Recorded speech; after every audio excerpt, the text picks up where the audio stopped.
5 years after my husband caught me cheating with my boss. Subscribe for more watching videos.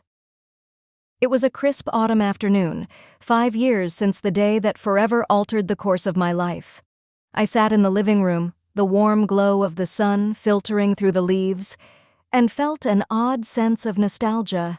The air carried a mix of comfort and unease, a reflection of everything that had transpired since the day Tom discovered my affair with Mark. The affair had started innocently enough: late nights at the office, shared projects, a growing camaraderie that crossed the line into something more. I had been craving attention, a sense of validation that I thought I'd lost in my marriage. But when Tom walked in on us, the reality of my actions crashed down like a wave. The look on his face, a blend of shock and heartbreak, was etched in my memory. The fallout. In the weeks that followed, our home felt like a war zone. Tom's anger was palpable, filled with accusations and hurt that cut deeper than I could have imagined. He moved through the house like a ghost, silent and distant. The laughter of our 2 children, Ella, then 10, and Jake, 8, was replaced by an oppressive silence. I remember sitting on the edge of our bed, the weight of guilt suffocating me. I could hardly look Tom in the eye. The trust we had built over a decade was shattered, and the love that once flourished between us felt like a distant memory. During that time, I sought solace in work, immersing myself in tasks to distract from the emotional turmoil. But every time I returned home, I felt the coldness of Tom's stare. Our children sensed the tension, and their innocent questions, "When will Daddy be happy again?" tore at my heart. I could only muster a weak smile and say, "Soon, I hope." The consequences.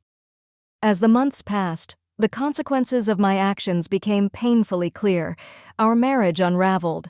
Tom filed for divorce, and I found myself fighting not just for our relationship, but for the chance to remain a part of my children's lives. The court battles were grueling, filled with arguments over custody and visitation. I felt like I was in a nightmare, unable to wake up. During one particularly difficult hearing, I sat across from Tom, our lawyers flanking us. I could see the hurt etched on his face, the way his hands trembled slightly as he signed documents. I wanted to reach out, to tell him how sorry I was, but the distance between us felt insurmountable.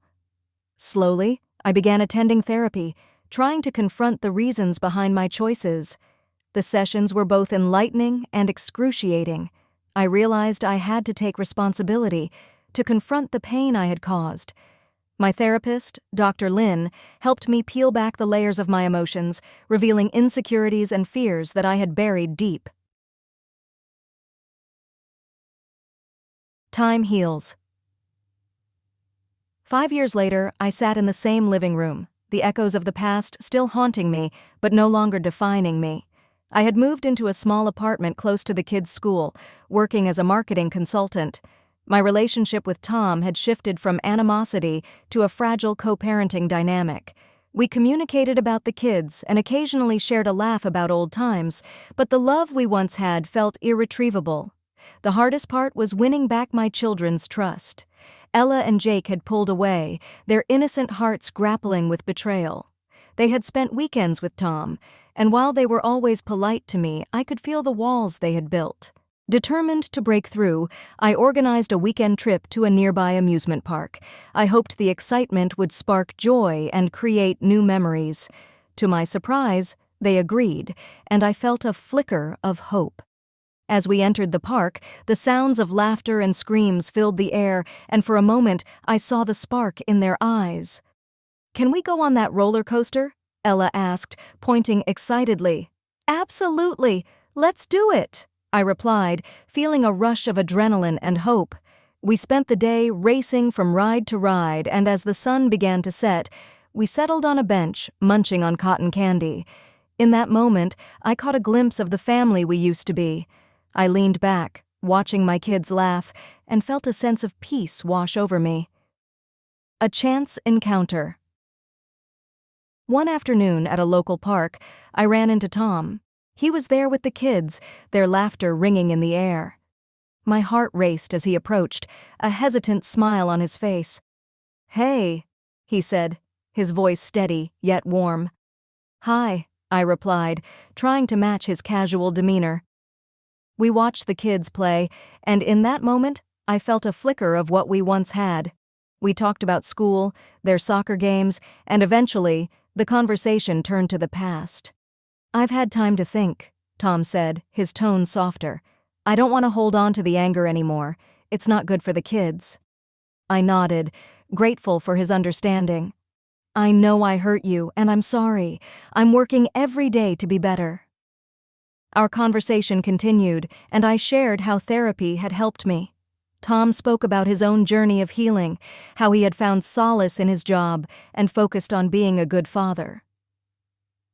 The road to redemption. The conversation marked a turning point. Over the next few months, we slowly built a new foundation. Tom invited me to join family outings, and I accepted, hoping to bridge the gap between us. We went to school events together, cheered at soccer games, and gradually, the children thrived in this new dynamic. One evening, after a particularly successful family dinner, Tom suggested we watch a movie together, something we hadn't done in years. I hesitated, unsure if it was a good idea, but then I remembered how much our kids loved those family movie nights. "Let's do it," I said, a sense of excitement bubbling inside me.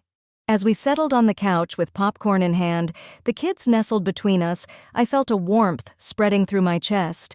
We laughed at the silly moments in the film, and for a brief time, it felt as if we were back in a happy place. Later, as I tucked Ella and Jake into bed, Ella looked up at me with wide eyes. "Can we do that again tomorrow?" she asked, her voice hopeful. "Of course," I replied, my heart swelling with love. Resolution and hope. As winter approached, we planned a family holiday together, a trip to the mountains, just the four of us. It felt like a significant step, and I hoped it would solidify our healing process. The trip was filled with laughter and bonding moments. We hiked through snow-covered trails, built snowmen, and shared stories around the fireplace. One night, as we roasted marshmallows, Ella turned to me, her eyes bright. "Mom, I'm glad we're all together again," she said. My heart swelled with gratitude and hope. We were making progress, slowly weaving back together the fabric of our family. As we returned home, I felt lighter, as though I had shed years of regret. That night, as I lay in bed, I reflected on how far we had come. Tom and I were no longer the couple we once were, but perhaps we could find a new way to coexist, one rooted in respect and shared love for our children. I was determined to keep working on myself, to continue building the life I wanted for my kids, free from the shadows of my past. The scars would always remain, but they had become reminders of resilience, growth, and the possibility of redemption. As I drifted off to sleep, I felt a sense of peace. 5 years after the betrayal, I stood on the cusp of a new beginning. Life was far from perfect, but it was real, filled with love, forgiveness, and the promise of a brighter tomorrow. Subscribe for more watching videos.